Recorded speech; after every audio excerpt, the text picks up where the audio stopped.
Hey guys, and welcome back to Gabbin with Jessa. In today's video, I'm going to be doing a comic book review on one of the highest rated, most praised graphic novels of all time, and that is going to be Watchmen by Alan Moore. I was recommended this by my boyfriend, who's not a huge comic book person, but really enjoyed the HBO show, which I still have yet to see, and he lent this to me, and it absolutely blew me away. I loved it. I gave this a 4 out of 5 stars on Goodreads because while it was amazing and I did really enjoy it, there were some issues in it that I wasn't the biggest fan of. What I mean by that is in this is a hardcover book, as you can tell, and it has 12 individual comic issues within this story. This is a single story timeline, so you don't have to worry about going out to the store and getting more issues for this whole story. You get it all right here in this one book. DC has released other issues that are related to this based more on the individual characters that are in there.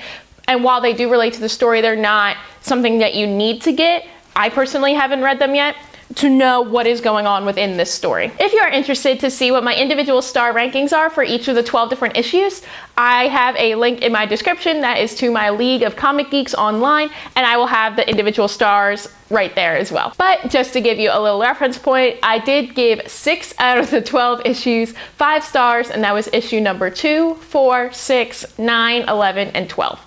Just to give you a little reference on where I got my Goodreads rating from. So this story is an alternate history that takes place in the 80s, but we see a lot of flashback scenes of the 40s and the 60s when superheroes were rising up and they were looked after to be the answer to the solution. So because of these heroes, a lot of the things that happened in US history during that time, like World War II or the Watergate scandal, were completely changed because of them, whether they didn't happen at all and they were able to take everyone down.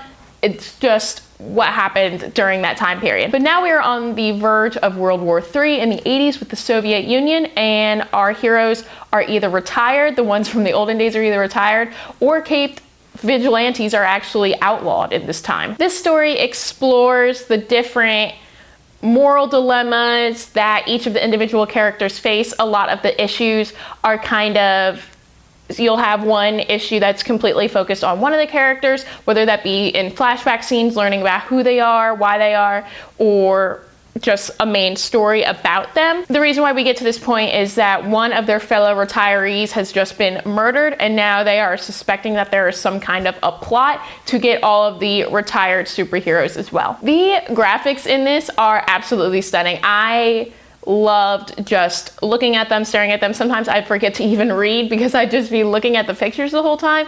It was so beautiful. And also what's really fun is that after each issue, there's a fun little segment afterwards. Let me see. So like after issue number 1, there's this segment where it's like a clip from one of the former heroes' books that he read, so it's one of the chapters. So each individual issue has something like that too. And not only is that a fun thing that the author and illustrators put into the story, so that way you can see this world more, but it also just keeps you on the edge of your seat. It's a little more reading if you're more of a reader rather than a visual person, which I am. I'm more of a reader than I do better with like graphic novels, even though I do enjoy them. And I thought that was really fun. It was a great addition to the world, and I think that's why I was able to get into this world so well, because there's more to it than just the standard issue. A lot of the topics and themes that were brought up in this story were still relevant to today. So even though this story does take place in the 80s,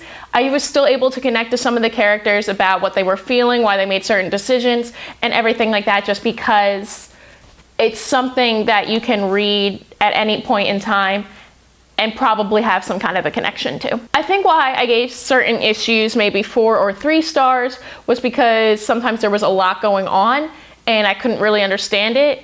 Maybe because, like I said before, I'm kind of a person who needs more words rather than just looking at pictures, but I did have to go back at certain times, you know, really focus on the pictures that didn't have any words and figure out like what was going on, which isn't necessarily a bad thing, but it's just not the way I'm used to reading. And some of the issues in this were just very average. I didn't really dislike it per se.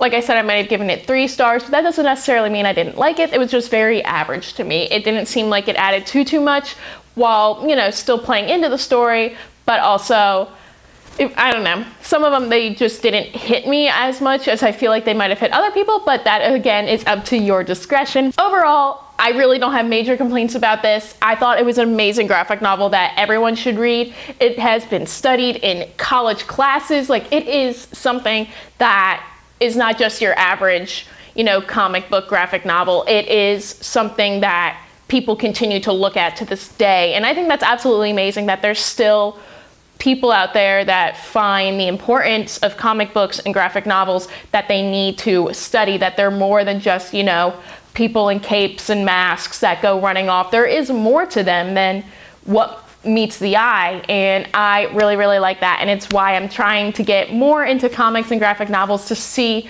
what's really there, what people are trying to tell you, what people are feeling, and how it can connect to you. So that's my quick little review on the Watchmen comic series. I highly recommend it. Even if you aren't a comic book person or a graphic novel person, I really recommend checking this out because I think that it's something you'll be able to enjoy. Don't forget to like, comment, subscribe, all that fun things, and until next time, keep on gabbing.